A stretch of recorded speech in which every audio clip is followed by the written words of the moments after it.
In today's class, we'll see the orthogonalization of a symmetric matrices, and ultimately it leads to a decomposition, spectral decomposition of a symmetric matrices. What is a symmetric matrix? We know a square matrix A is said to be symmetric if A transpose equal to A. We need to recall the process of diagonalization. A square matrix A is said to be diagonalizable if there exists another matrix called model matrix such that B inverse into A into B will be a diagonal matrix. This diagonal matrix D is called a spectral matrix.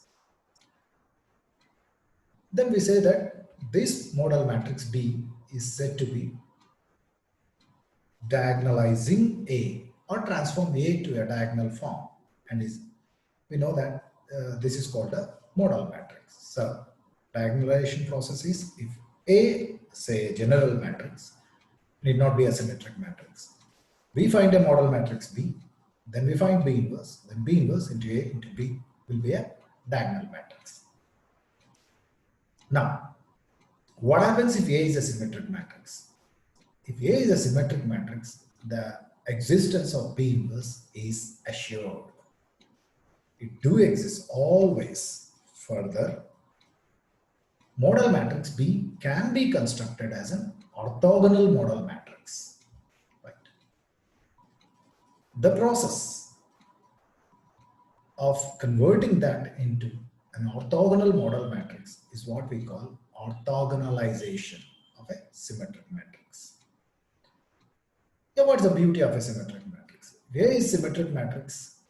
We know its eigenvectors are always orthogonal, right? They are mutually orthogonal, right?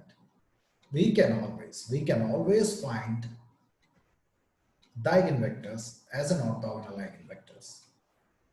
If they are not orthogonal, yeah, we can pick up.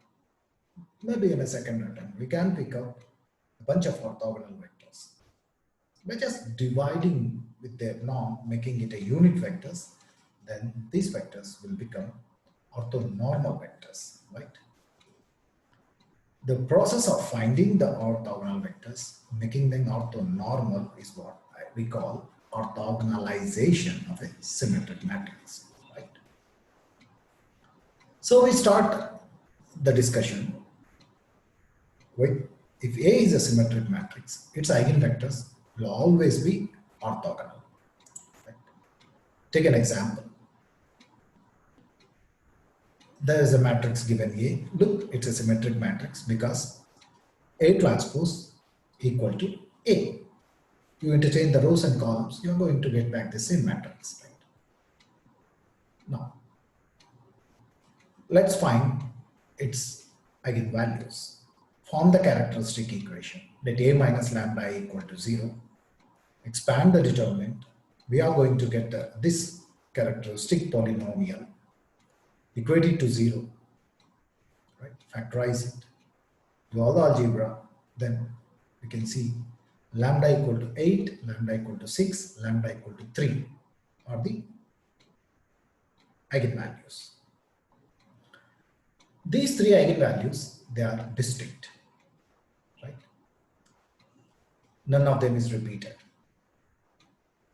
Now, we find the corresponding eigenvectors. And we have seen in last classes how to find the eigenvectors. I'm not going to repeat the process again and again. Now, an eigenvector corresponding to lambda equal to 8 is -1, 1, 0. And an eigenvector corresponding to lambda equal to 6 is -1, -1, 2. And an eigenvector corresponding to lambda equal to 3 is 1, 1, 1. Right? Now look, they are mutually orthogonal. That's the beauty of a symmetric matrix. Is V1 and V2 orthogonal? Look at their dot product. It's a 1, -1 into -1, 1, and -1, 0. So it's 0. Similarly, V2 and V3 are orthogonal. So it's a -1 plus 2. It's 0. Similarly, V1 and V3 are also orthogonal because it's a -1 into 1. It's a -1 plus 1 and 0. So they are mutually orthogonal, right? So they form a basis. It's an orthogonal basis, right? Now, further, if we divide each of one with their norm, the norm of V1 is root of this square plus this square plus this square. That's a root 2. Norm of V1 is root 2. And norm of V2 is a root 6. And norm of V3 is a root 3. Right? Now V1 by norm V1 or V1 by mod V1 is what we call U1. Right? So U1 is V1 by, now I'm just normalizing it, or normalizing it, right? Divide by its magnitude. Then U1 is V1 by norm V1, that is -1 by root 2, 1 by root 2, and so on. Similarly, U2 is V2 by norm V2, that's -1 by root 6, and -1 by root 6, and 2 by. Similarly, V3. Now, U1, U2, U3, which are constructed with the help of V1, V2, V3, they are not only orthogonal, they are orthonormal, right? Now I am going to construct my model matrix B with these vectors U1, U2, U3 as column vectors. Then my B will be my model matrix B will be a orthogonal matrix. Let's see. Say P equal to, with U1 taken as a column 1, U2 taken as a column 2, and U3 as taken as a column 3, right? And P inverse into A into P will be a diagonal matrix. But P being an orthogonal matrix, the advantage here is finding P inverse, life will become very easy because P is an orthogonal matrix, just transpose. P transpose is nothing but P inverse. That is the advantage with the orthogonal matrix, right? So P inverse equal to P transpose. Now, what is P inverse into A into P? It's nothing but P transpose into A into P. Multiply all these three, you will get a diagonal matrix, right? D. So this process of finding an orthonormal basis for a symmetric matrix is what we call orthogonalization of a symmetric matrix. Now let's see an example where the eigenvalues are repeated. Now in this example all the eigenvalues are distinct. Let's see an example where the eigenvalues are repeated. For example, take this A, right? Now what is our model matrix? Transformation matrix P. Now we need to construct P as an orthonormal or orthogonal matrix, right? Yeah. Form a matrix, form a characteristic equation, right? This is the characteristic equation. It's a cubic polynomial. Get the roots. Lambda equal to -2, 6, 6 are the eigenvalues. Look, one eigenvalue, namely lambda equal to 6, is repeated twice. Now, let's find the eigenvectors. We need to pick two eigenvectors corresponding to the family lambda equal to 6. From that eigenspace, I need to choose two eigenvectors. Right? For lambda equal to 2, it's a regular process. Lambda equal to -2, an eigenvector corresponding to lambda equal to -2 is 1, 0, -1. We are more interested in the eigenvectors of lambda equal to 6. Plug in lambda equal to 6. This is the system you get. Look, last row and first row, they are redundant. It's a redundant. So if I write the system, its rank is 1. So I have two variables. So I can take two arbitrary constants. So I need to express all my variables in those two arbitrary constants, right? Okay. Now I choose, now I know x1 is equal to x3 here. Now I choose x2 as arbitrary, right? Then x1, x2 is equal to x2, right?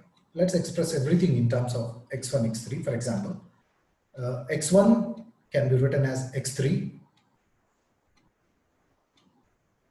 or we can write x2 as a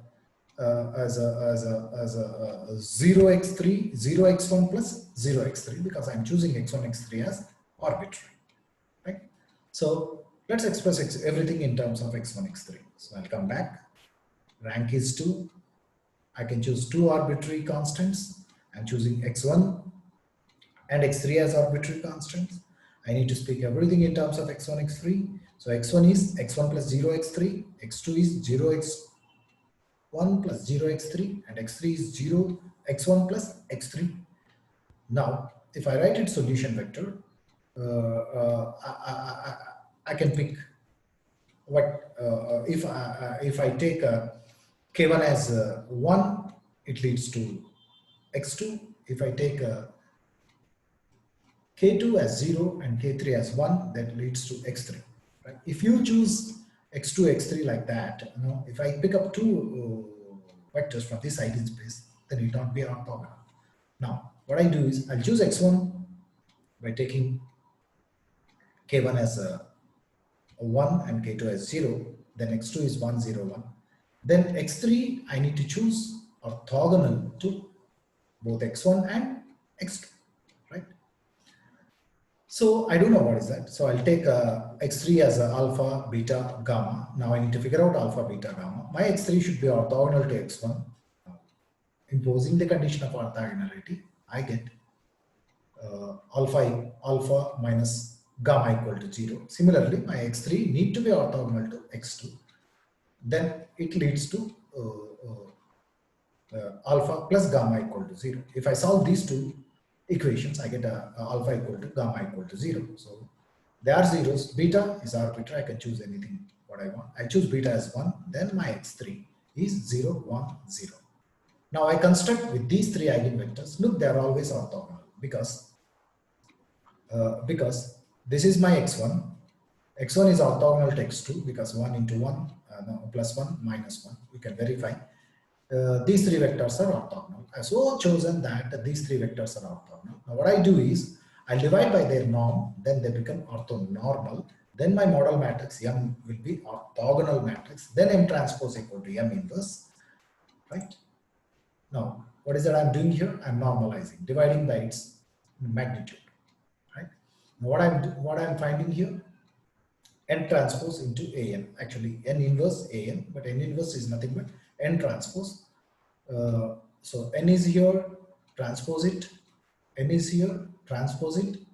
So you get N transpose A into N, this diagonal matrix, right? My transformation matrix here, namely model matrix, is an orthogonal matrix. This is what I call the process of orthogonalization of a symmetric matrix. So if A is a symmetric matrix, I can always find orthogonal vectors, thereby orthonormal vectors, and my model matrix will be an orthogonal matrix.